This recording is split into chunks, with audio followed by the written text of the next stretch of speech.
2014 సంవత్సరానికి వద్దాం. రాష్ట్ర విభజన అనంతరం కొత్త ఆంధ్రప్రదేశ్కు మౌలిక వసతుల కల్పన అత్యవసరమైంది. ఆ నేపథ్యంలోనే భోగాపురం విమానాశ్రయం రాష్ట్ర అభివృద్ధికి కీలకమైనటువంటి ప్రాజెక్టుగా గుర్తింపు పొందింది. కేంద్ర ప్రభుత్వం అనుమతుల కోసం ప్రతిపాదనలు కూడా వేగవంతమయ్యాయి. ప్రాజెక్టుకు పరిపాలన ప్రాధాన్యం కూడా పెరిగింది. ఇక 2015 సంవత్సరంలో భోగాపురం విమానాశ్రయ ప్రాజెక్టు అమలుకు సంబంధించిన పరిపాలనా చర్యలు వేగం అందుకున్నాయి. భూసేకరణ ప్రక్రియ ప్రారంభమైంది. సాంకేతిక అంశాలపై కేంద్ర ప్రభుత్వంతో సమన్వయం కొనసాగింది. తదుపరి అనుమతుల కోసం అవసరమైన పత్రాలు కూడా సిద్ధం చేయడం జరిగింది. ఇక 2016 సంవత్సరంలో భోగాపురం విమానాశ్రయ ప్రయాణంలో 2016 సంవత్సరం అత్యంత కీలకమైన దశగా సంవత్సరంగా నిలిచిపోయింది. 2016 జనవరిలో కేంద్ర పౌర విమానయాన మంత్రిత్వ శాఖ భోగాపురం గ్రీన్ఫీల్డ్ విమానాశ్రయానికి సైట్ క్లియరెన్స్ మంజూరు చేయడం జరిగింది. అనంతరం అక్టోబర్లో ఇన్ ప్రిన్సిపల్ అప్రూవల్ కూడా అందించడం జరిగింది. ఈ రెండు నిర్ణయాలు కలిసి ప్రాజెక్టును ప్రణాళిక దశ నుంచి అమలు దిశగా ముందుకు తీసుకువెళ్లాయి. ఇక 2017 సంవత్సరం ఆగస్టు నెలలో ప్రాజెక్టుకు పర్యావరణ అనుమతి కూడా లభించింది. అదే సమయంలో పిపిపి పబ్లిక్ ప్రైవేట్ పార్ట్నర్షిప్ విధానంలో ప్రాజెక్టు అమలుకు సంబంధించిన చర్యలు ముందుకు సాగాయి. నిర్మాణానికి అవసరమైన కీలక చట్టపరమైన దశల్లో ఇది ఒకటిగా నిలిచింది. ఇక 2018 సంవత్సరంలో భోగాపురం విమానాశ్రయ అభివృద్ధిలో మరో ముఖ్యమైనటువంటి మైలురాయిని దాటింది. పిపిపి విధానంలో ప్రాజెక్టును అభివృద్ధి చేయడానికి జిఎంఆర్ సంస్థను భాగస్వామిగా ఎంపిక చేసే ప్రక్రియ పూర్తయింది. దీంతో ప్రాజెక్టు అమలుకు సంస్థాగత నిర్మాణం స్పష్టత పొందినట్లయింది. ఇక 2019 సంవత్సరం 2019 ఫిబ్రవరి నెలలో భోగాపురం విమానాశ్రయానికి తొలి శంకుస్థాపన జరిగింది. అదే ఏడాది రాష్ట్రంలో ప్రభుత్వం మారడంతో ప్రాజెక్టుకు సంబంధించిన పలు పరిపాలనా అంశాలు కొత్త ప్రభుత్వం పరిశీలనలోకి వెళ్ళాయి. భూసేకరణ ఒప్పందాలు, తదుపరి కార్యాచరణకు సంబంధించిన ప్రక్రియలు కొనసాగాయి. ఇక 2020 సంవత్సరం 2020 సంవత్సరం జూన్ నెలలో రాష్ట్ర ప్రభుత్వం మరియు జిఎంఆర్ సంస్థ మధ్య కన్సెషన్ ఒప్పందం అమల్లోకి వచ్చింది. దీంతో ప్రాజెక్ట్ అభివృద్ధి, నిర్మాణం, నిర్వహణకు సంబంధించిన బాధ్యతలు అధికారికంగా అమల్లోకి వచ్చాయి. ఇదే సమయంలోనే భూసేకరణ, ఇతర పరిపాలనా ప్రక్రియలు కూడా కొనసాగడం జరిగింది. ఇక 2021 సంవత్సరానికి వద్దాం.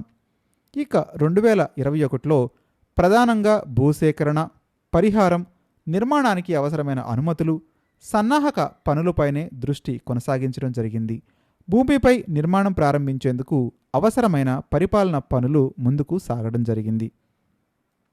ఇక 2022 సంవత్సరానికి వస్తే మిగిలిన భూసేకరణ, ప్రాజెక్టుకు సంబంధించినటువంటి ఏర్పాట్లు, నిర్మాణానికి అవసరమైన సన్నాహక చర్యలు కూడా కొనసాగాయి. భారీ నిర్మాణ పనులకు అవసరమైనటువంటి పరిస్థితులు ఈ దశలో సిద్ధమయ్యాయి. ఇక 2023 మే నెలలో భోగాపురం విమానాశ్రయానికి మరొకసారి శంకుస్థాపన జరిగింది. అనంతరం సంవత్సరాంతంలో జిఎంఆర్ ఎల్ఎన్టీ ఆధ్వర్యంలో భారీ స్థాయిలో నిర్మాణ పనులు ప్రారంభమయ్యాయి. ఎన్నో సంవత్సరాలుగా పరిపాలనా దశల్లో ఉన్న ప్రాజెక్టు భూమిపై కనిపించే నిర్మాణ దశలోకి ప్రవేశించింది. ఇక 2024 ఈ ఏడాదే రన్వే, టెర్మినల్ భవనం, ఎయిర్ ట్రాఫిక్ కంట్రోల్ టవర్, ఇతర మౌలిక వసతుల నిర్మాణం వేగంగా సాగింది. ప్రాజెక్టు స్పష్టమైన రూపాన్ని సంతరించుకోవడం మొదలైంది ఆ సంవత్సరంలోనే. ఇక 2025 ప్రధాన నిర్మాణ పనులు చివరి దశకు చేరుకున్నాయి. టెర్మినల్, రన్వే, అనుబంధ సదుపాయాల నిర్మాణం పూర్తికి చేరువైంది. సాంకేతిక పరీక్షలు, పరికరాల ఏర్పాటు, ఆపరేషనల్ సిద్ధతపై దృష్టి పెట్టడం జరిగింది. ఇక 2026 జనవరిలో వ్యాలిడేషన్ ఫ్లైట్ విజయవంతంగా నిర్వహించారు. జూలైలో డీజీసీఏ నుంచి అవసరమైన ఏరోడ్రోమ్స్ లైసెన్స్ కూడా లభించడం జరిగింది. ఆగస్టు 1న భోగాపురం అంతర్జాతీయ విమానాశ్రయం అధికారికంగా ప్రారంభించడం జరిగింది. దాదాపు 2 దశాబ్దాల ఆలోచన, ప్రణాళిక, అనుమతులు, భూసేకరణ, నిర్మాణం అనంతరం ఉత్తరాంధ్రకు కొత్త అంతర్జాతీయ ద్వారం తెరుచుకుంది. ఈ కాలక్రమాన్ని పరిశీలిస్తే ఒక విషయం స్పష్టంగా అర్థమవుతుంది. భోగాపురం విమానాశ్రయం ఒక శంకుస్థాపనతో ప్రారంభమైన ప్రాజెక్టు కాదు, ఒక ప్రారంభోత్సవంతో ముగిసిన ప్రాజెక్టు కూడా కాదు. ఇది అనేక సంవత్సరాల పరిపాలన నిర్ణయాలు, కేంద్ర రాష్ట్ర సమన్వయం, చట్టపరమైన అనుమతులు, భూసేకరణ, పెట్టుబడులు, నిర్మాణం, సాంకేతిక పరీక్షలు కలిసి రూపుదిద్దుకున్నటువంటి మౌలిక వసతుల ప్రాజెక్టు. కాబట్టి దీన్ని మనం అర్థం చేసుకోవాల్సినటువంటి అవసరమైతే ఉంది. ఇక భోగాపురం విమానాశ్రయం ఎవరు ఏ దశను పూర్తి చేశారు అనేటువంటి విషయాన్ని కూడా మనం ఒక్కసారి జ్ఞప్తికి తెచ్చుకోవాల్సినటువంటి అవసరం ఉంది. ఈ ప్రశ్నకు సమాధానం చెప్పాలి అంటే ఎవరు నిర్మించారు అని ఒక్క వాక్యం సరిపోదు. ఎందుకంటే ఒక భారీ మౌలిక వసతుల ప్రాజెక్టు అనేది ఒక సంఘటన కానే కాదు, అనేక దశల సమాహారం. ప్రతి దశ పూర్తయితేనే తదుపరి దశ ప్రారంభమవుతుంది. అందుకే మొత్తం ప్రయాణాన్ని విడదీసి చూడాల్సిన అవసరం ఉంది. మొదటి దశ అవసరాన్ని గుర్తించడం. విశాఖపట్నం విమానాశ్రయం భవిష్యత్తు అవసరాలను పూర్తిగా తీర్చలేకపోతుందని గుర్తించకపోతే రెండో విమానాశ్రయం ఆలోచన పుట్టేదే కాదు. ప్రతి ప్రాజెక్టు ఒక ఆలోచనతోనే ప్రారంభమవుతుంది. ఆ ఆలోచనే భవిష్యత్తు అభివృద్ధికి పునాది వేస్తుంది. రెండో దశ ప్రణాళిక మరియు సాధ్యత అధ్యయనాలు. కొత్త విమానాశ్రయం ఎక్కడ నిర్మించాలి, ఆ ప్రాంతం అనుకూలమా, భవిష్యత్తులో ఎంత విస్తరించే అవకాశం ఉంది వంటి ప్రశ్నలకు సాంకేతికంగా సమాధానాలు వెతికే ప్రక్రియ ఇది.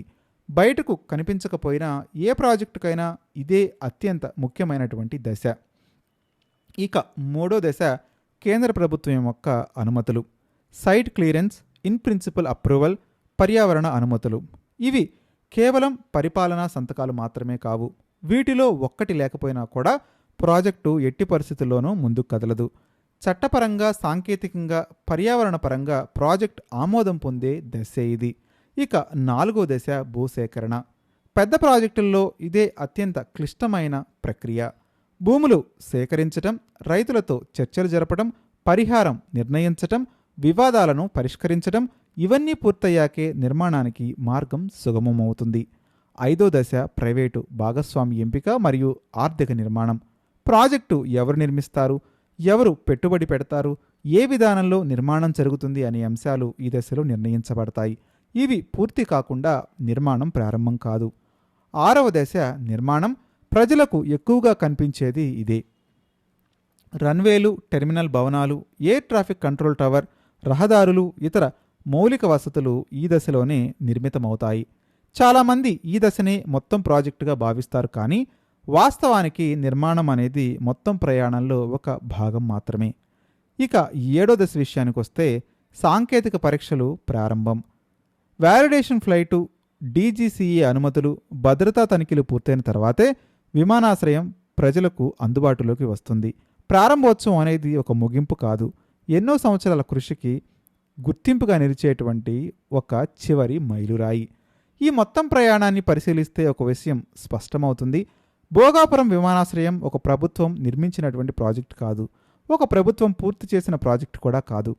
ఒక ప్రభుత్వం అవసరాన్ని గుర్తించింది, మరో ప్రభుత్వం పరిపాలనా ప్రక్రియలను ముందుకు తీసుకెళ్లింది, ఇంకొక ప్రభుత్వం కేంద్ర అనుమతులను సాధించింది. తదుపరి దశలో భూసేకరణ జరిగింది. తరువాతి దశలో నిర్మాణానికి అవసరమైన సంస్థాగత ఏర్పాట్లు కూడా జరిగాయి. ఆ తర్వాత భారీ నిర్మాణం సాగింది. చివరికి విమానాశ్రయం ప్రజలకు అంకితం చేయబడింది. అందువల్ల మొత్తం ఘనత ఒక్కరికే చెందుతుందని చెప్పటం ఎంత అసంపూర్ణమో, ఎవరికీ పాత్ర లేదని చెప్పటం కూడా అంతే అసంపూర్ణం. చరిత్రను ఒకే సంఘటనతో కొలవలేం. మొత్తం ప్రయాణాన్ని చూడాల్సినటువంటి అవసరం ఉంది. అయితే ఈ చర్చ ఇక్కడతో ఆగిపోవాలా అంటే ఇప్పుడు మనం అడగాల్సిన ప్రశ్న కూడా ఇంకోటి ఉంది. ఈ విమానాశ్రయం వల్ల ఉత్తరాంధ్రకు కలిగేటువంటి లాభం ఏంటి? కొత్త పరిశ్రమలు వస్తాయా? ఐటీ, ఫార్మా రంగాలు విస్తరిస్తాయా? కార్గో సామర్థ్యం పెరుగుతుందా? పర్యాటక రంగానికి ఊతం వస్తుందా? యువతకు ఉపాధి అవకాశాలు పెరుగుతాయా? విశాఖ భోగాపురం ప్రాంతం కొత్త ఆర్థిక కారిడార్గా రూపుదిద్దుకుంటుందా? ప్రజలకు ఉపయోగపడే ఈ ప్రశ్నలపైనే ఇకపైన ఎక్కువ చర్చలు జరగాలి. భోగాపురం విమానాశ్రయం మనకు ఒక గొప్ప పాఠం చెబుతుంది. ఒక మంచి ప్రాజెక్టుకు రాజకీయాలు అడ్డంకి కాకూడదు. ప్రభుత్వాలు మారవచ్చు, కానీ అభివృద్ధి ఆగకూడదు. ఒక ప్రభుత్వం ప్రారంభించిన పనిని మరొక ప్రభుత్వం కొనసాగిస్తే అది ప్రజాస్వామిక పరిపక్వతకు నిదర్శనం అని చెప్పుకోవచ్చు. అదేవిధంగా ఒక ప్రభుత్వం పూర్తి చేసిన ప్రాజెక్టు వెనుక గత ప్రభుత్వాల కృషిని విస్మరించడం కూడా చరిత్రకు న్యాయం కాదు. చివరికి భోగాపురం విమానాశ్రయం ఏ ఒక్క నాయకుడి కథ కాదు, ఏ ఒక్క ప్రభుత్వ కథ కాదు. ఇది అనేక సంవత్సరాల పరిపాలనా నిర్ణయాలు, కేంద్ర రాష్ట్ర సమన్వయం, వేలాది మంది ఇంజనీర్లు, అధికారులు, కార్మికులు, భూములు ఇచ్చిన రైతులు, పెట్టుబడిదారులు, ప్రజల సహకారం కలిసి రాసినటువంటి ఒక అభివృద్ధి గాథ. రాజకీయాలు ఓట్లను గెలిపించవచ్చు, కానీ అభివృద్ధి తరాలను గెలిపిస్తుంది. అందుకే మనం ప్రశ్నించాల్సింది ఎవరు కట్టారు అనేది కాదు, ఇలాంటి మరిన్ని ప్రాజెక్టులు ఇంకా ఎలా తీసుకురావాలి అనేదే. అదే ప్రశ్న ఆంధ్రప్రదేశ్ భవిష్యత్తును నిర్ణయిస్తుంది. భోగాపురం విమానాశ్రయం కథ ముగిసింది, కానీ అభివృద్ధి ప్రయాణం ఇప్పుడే ప్రారంభమైంది. సో ఇది భోగాపురం విమానాశ్రయంపై కంప్లీట్ కవర్ స్టోరీ. మీరు కూడా మీ అభిప్రాయాన్ని కామెంట్ రూపంలో తెలియజేయండి. నిజంగానే భోగాపురం విమానాశ్రయం అనేక సంవత్సరాల కథగానే కొనసాగింది కదా, ఇకపై అభివృద్ధిపై దృష్టి పెట్టి అభివృద్ధి మాత్రమే చర్చించే అవకాశం ఉంది. మీ అభిప్రాయాన్ని కామెంట్ రూపంలో తెలియజేయడానికి ప్రయత్నించండి.